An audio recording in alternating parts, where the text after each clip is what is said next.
Ladies and gentlemen, thank you guys so much for joining me for today's video. I wanted to review the 2022 first round of the NFL draft. It was one of the craziest draft nights, probably the craziest draft night I have ever seen. So much movement. It was really hard to keep up with most of it, to be honest. I'm gonna try to walk you guys through all the trades, exactly what happened. We're gonna go pick by pick. I'm gonna talk about each player, where I think they fit, and if it was a good value pick as well. But before we get into all of that, if you are new to the channel, welcome. Please consider giving me a like and subscribe. I cannot thank you guys enough for the support. We are working our way to our first 500 subscribers. To my current subscribers out there, thank you guys oh so very much. Now, let's get into this version of Hot Off the Press.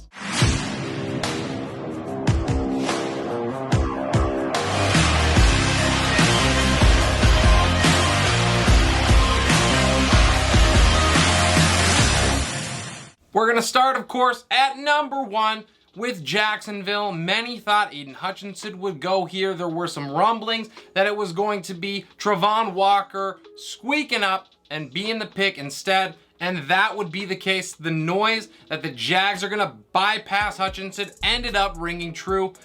They pass up the number 1 consensus overall player to opt for that upside in Walker. He's gonna pair very nicely with 2019 first rounder Josh Allen. I preferred Hutchinson here personally. I think he was the better overall prospect, but I cannot knock the Jags too much for going and getting their guy. So with Detroit at number 2, Hutchinson falls into their lap. They had to be absolutely ecstatic. Getting the hometown boy from Michigan to come home and try to save the Lions. It was the beginning of an excellent draft, I felt like, for Detroit. He is going to bring some much needed pass rush help to that franchise. To 3 in Houston, and it's HOU-Derek Stingley Jr, the defensive back out of LSU. Now, for me, this was a little bit of a surprise.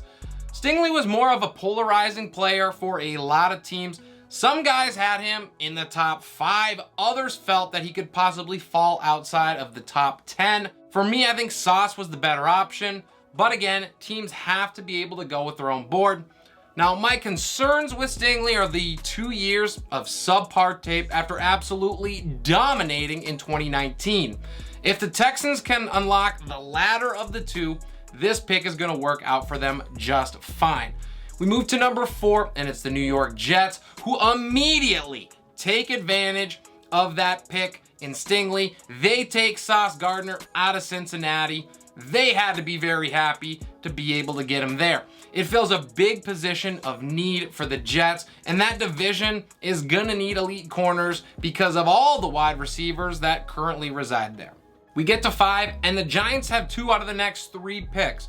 So it's gonna be very interesting to see exactly how they utilize them. They end up taking the next best defensive end available in Kayvon Thibodeux. Now, he was the 3rd defensive end in the first 5 picks. The speedster out of Oregon could have fallen outside of the top 10 potentially after he saw his stock absolutely tumble over the last month or so. But the Giants had to get some pass rushing help here, and Thibodeux was the last out of that big 3 available, if you will. Now, with plenty of tackles still left available for them to pick from at 7, I totally get this move. Made a ton of sense for the Giants. Carolina was next at 6, and many people thought this is where the quarterback could go. They were one of the more likely teams, I think, especially this early on, to pull the trigger on one. Instead, they get their pick of the litter at tackle, and they go with Ekwonu out of North Carolina State. He was the number 3 overall player ranked in the class, so you love the value to be able to get him here at 6. It's gonna greatly help this Panthers team up front. They had one of the worst offensive lines in the entire NFL. They were ranked 31 out of 32 in 2021, according to PFF. This guy is gonna be a difference maker there for him. With the Giants back on the clock and Ekwonu gone, they go with Neal, the offensive tackle out of Alabama, but he played everywhere. Guard, right guard, left tackle. He was extremely versatile, and he's gonna help that Giants offensive line start to rebuild a little bit. He's likely gonna slide in as a right tackle to bookend Andrew Thomas. New York has spent a ton of ammunition to solidify the tackle spots now over the past couple years, and they should see a solid return starting this year in 2022. They can now also fully evaluate Daniel Jones to see if he is the guy. Now, I know they didn't pick up that 5th-year option, but they could still sign him to a long-term deal or franchise tag him as well. And with that offensive line good to go on both tackle spots, they should have a much better idea of what he looks like. The Giants did just about as well as they could have with those first 2 picks out of the 7. The Atlanta Falcons were next at 8, and they selected Drake London, the big wide receiver out of USC. They could have had any wide receiver that they wanted here. They go with the size. London is 6'4" and 220 plus pounds. He's a monster and the best red zone threat in the entire draft. He's gonna give Marcus Mariota at least one option now in that passing attack. It was sorely needed for what is the worst wide receiver core in the league. With Seattle on the clock next, they really could have gone a bunch of different ways. They had needs in multiple areas, and they needed help probably up front the most, and that's why they went with Charles Cross, the tackle out of Mississippi State. They used that pick. It was one that they got in that Russell Wilson deal, and it should help out that offensive line immensely.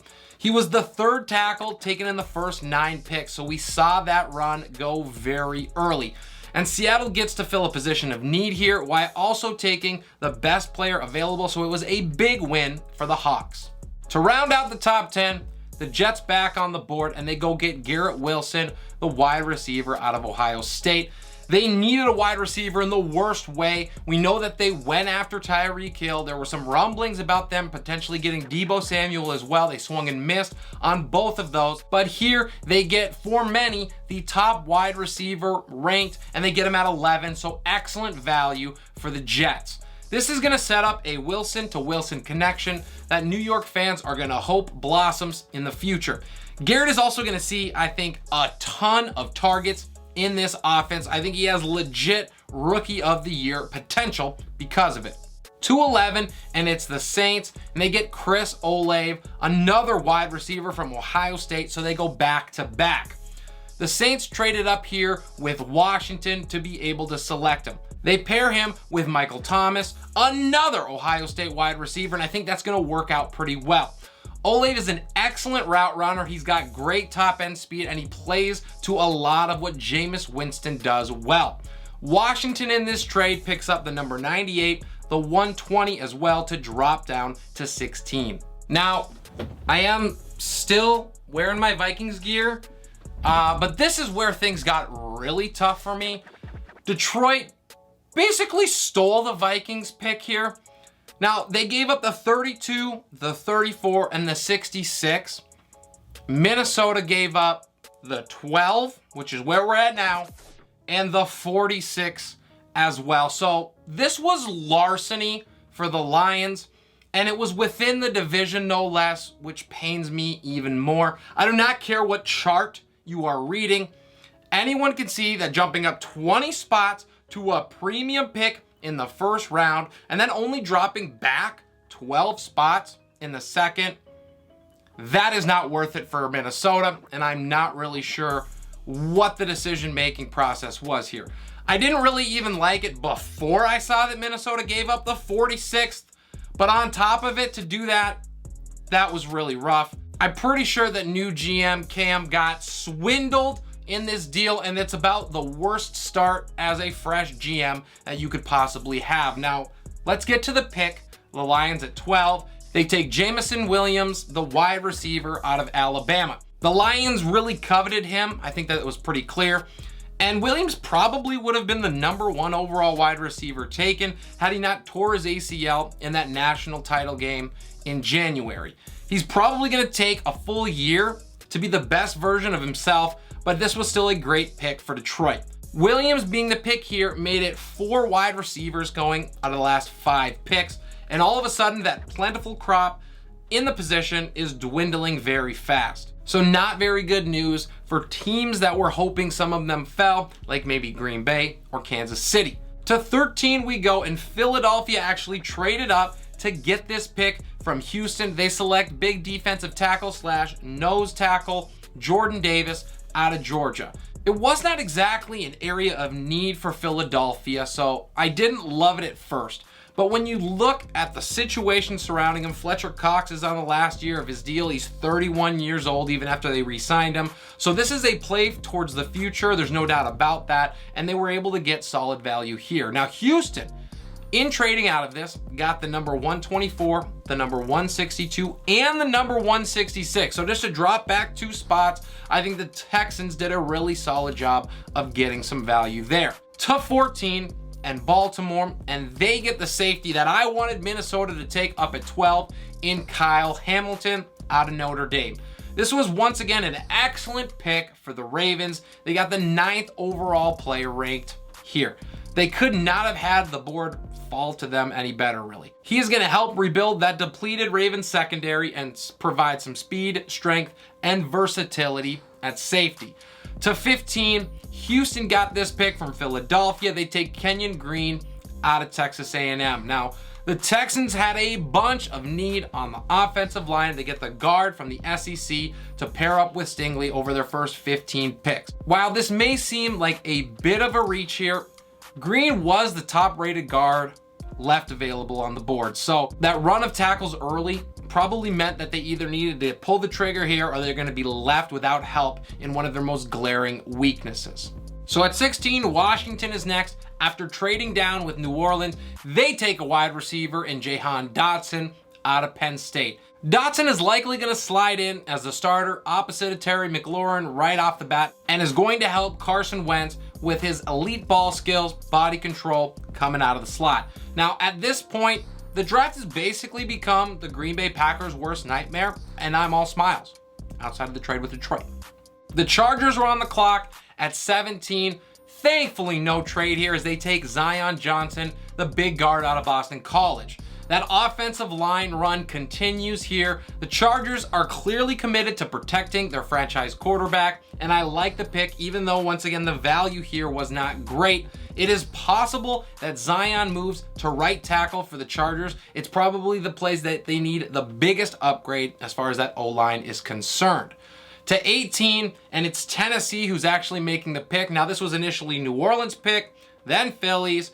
They traded it to get A.J. Brown, and we'll talk about that a little bit later, but a massive swap for the Titans to give up A.J. Brown. They apparently were not willing to pay the man. They try to get the best wide receiver available for themselves now, and it's Treylon Burks out of Arkansas. The Titans certainly needed a wide receiver after trading Brown to pair up with Robert Woods. They get Burks, who has the size at 6'2", to create plenty of mismatches. He's really good after the catch, and he's about as much of an A.J. Brown clone as you could possibly find in this draft. Now, after the trade, Philadelphia also gave $100 million to A.J. Brown and that 101 pick for him as well. To 19 we go. New Orleans actually stays put here. They pick up Trevor Penning, the offensive tackle from Northern Iowa. The Saints get more help on the offensive side of the ball with Penning, who excels as a run blocker and will help open up holes for Alvin Kamara, and he struggled a little bit last year for a multitude of reasons. He's expected to slide into left tackle right away for the Saints, and it was a good value here as well at number 19. To 20 we go with Pittsburgh, and this is where things really started to get interesting because the quarterback fall finally ended, but it wasn't with the guy that I thought was going to go here, and it's Kenny Pickett out of Pittsburgh going to Pittsburgh. Now, this was probably the best case scenario, honestly, for Pickett. He should have some time to learn behind Mitch Trubisky before taking over for him, but it is very possible that he flat out beats Trubs in the preseason for the job. Like I said, I preferred Malik Willis as the first quarterback on the board. Check out my video on Willis versus Pickett if you haven't seen that yet. But it's interesting that the Steelers decided to make Pickett that first quarterback taken. Now, I think he does fit pretty well into what the Steelers want to do on offense, so maybe that's what they felt as well. I just think that the talent and the upside is greater for Willis. The Patriots were next on the board at 21, but the Chiefs gave up the 29, the 94, and the 121 to move up 8 spots for the right to draft Trent McDuffie, the defensive back out of Washington. Now they get an excellent corner here and the 16th overall ranked player at a giant position of need. So it was a home run pick for the Chiefs, which is probably why they were so aggressive in going to get him. The wide receiver run certainly hurt them, as they were surely hoping that one fell to this spot, but it did help to get McDuffie as consolation, and I really like the pick by Kansas City. Green Bay finally gets their first of 2 picks, starting at number 22, and they take Quay Walker, the linebacker, out of Georgia. So with wide receiver value basically all but gone, Green Bay goes with a linebacker. He's just a 1-year starter. He's still very raw and was a bit of a reach here, but he could be a candidate to start if he hits the ground running in training camp. And I'm thinking, surely with the next pick, Green Bay will take a wide receiver, right? We're now at the 23rd pick in the draft, and this pick was all over the place. It started with Arizona, it was traded to Baltimore, Buffalo ends up with it here, and that all started because the Cardinals actually initially gave up pick number 23 to go and get Marquise Hollywood Brown from the Ravens. I really like the addition for Arizona, another weapon into the arsenal that Kyler Murray now has, and the value for Baltimore was pretty good too. But Buffalo ends up with the pick. They take defensive back Kaiir out of Florida, and they needed cornerback help in the worst way. They lost Levi Wallace in free agency, and they were able to get that by landing Elam. He's gonna probably start opposite of Tre'Davious White starting in 2022. With the new weapons all over in the AFC East, it's a great addition, and I absolutely love the fit in Buffalo. Buffalo also gave up the 130 pick to jump those 2 spots, and the Cardinals, to get Marquise Brown, in addition to that number 23, also gave up number 100 to go get Brown. To 24, and Dallas, who was not very busy, they took offensive tackle Tyler Smith out of Tulsa. Now, this is where the offensive linemen going fast and furious early on really started to show. The Cowboys had to reach here to get one of their own. At the NFL level, he could be more of a guard than a left tackle that he played in college, and he's gonna have to work on those penalty issues. We know that was already an issue in Dallas, so I am not a fan of the fit. Baltimore was next here at 25 after trading down, and they take center Tyler Linderbaum out of Iowa.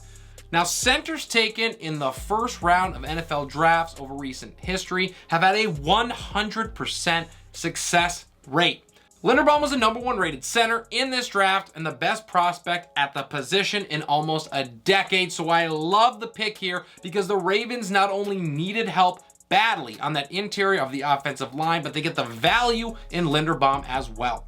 Maybe the steal of the draft is up next. At 26, the New York Jets select Jermaine Johnson, the defensive end out of Florida State. Some people had him in the top 10 prior to the draft. Now, I was really hoping that he fell all the way down to 32 for my Vikings, but that was really never a possibility. The Jets complete an epic first round by stealing the 14th ranked player all the way down at 26 here. He is still very raw after only playing a year at Florida State, but he should provide an excellent pass rush help and could slowly develop into this role because they already have Carl Lawson and John Franklin Myers, who played well last year. The Jets had to give up 35, 69, and 163 to go back up to 26 and take him. More trades up next. At 27, Jacksonville jumps back into the first round in a pick that they took from Tampa Bay. Tampa Bay got 35 and 106 to move back 8 spots. And with the pick, the Jaguars select Devin Lloyd, the inside linebacker out of Utah. He was a top 20 rated player heading into draft night, so you have to love the value here. And Lloyd has cover skills too. He should step right in as a day 1 starter, and he fills a big area of need in that Jacksonville middle of the defense. This rebuilding defense really needed a potential cornerstone, and I think Lloyd has the potential to do that. At number 28, the Packers are back on the clock. And what do they take? A defensive end, Devonte Wyatt out of Georgia.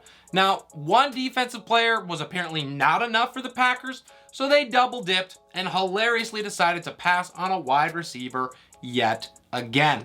Even with the 2 first-round picks that they have, they could not find a way to pull the trigger and get Aaron Rodgers some more weapons. I'm not gonna lie, the value here was actually pretty good, but I am still in shock with the decision. Wyatt could end up starting opposite of Kenny Clark on day one for Green Bay though, so at least they're solidifying something.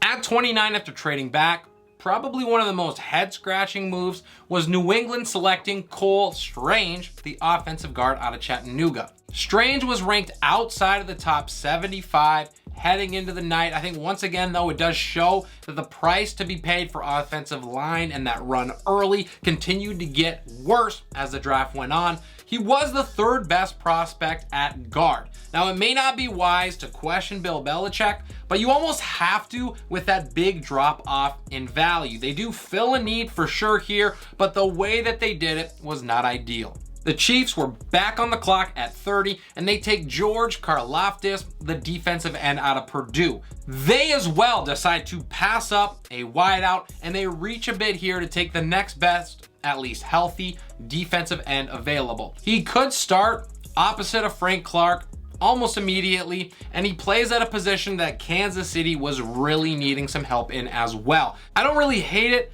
but they had to have a wide receiver near that value that they liked here too, right?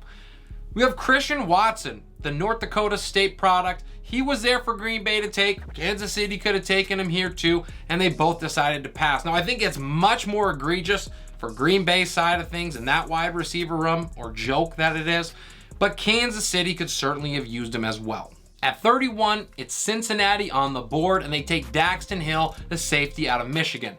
By staying pat, the Bengals got a steal here in Daxton Hill. He was the 18th ranked player on the board overall. I was really hoping that he was gonna fall to Minnesota, somebody fall to Minnesota after trading so far back, but that was not to be.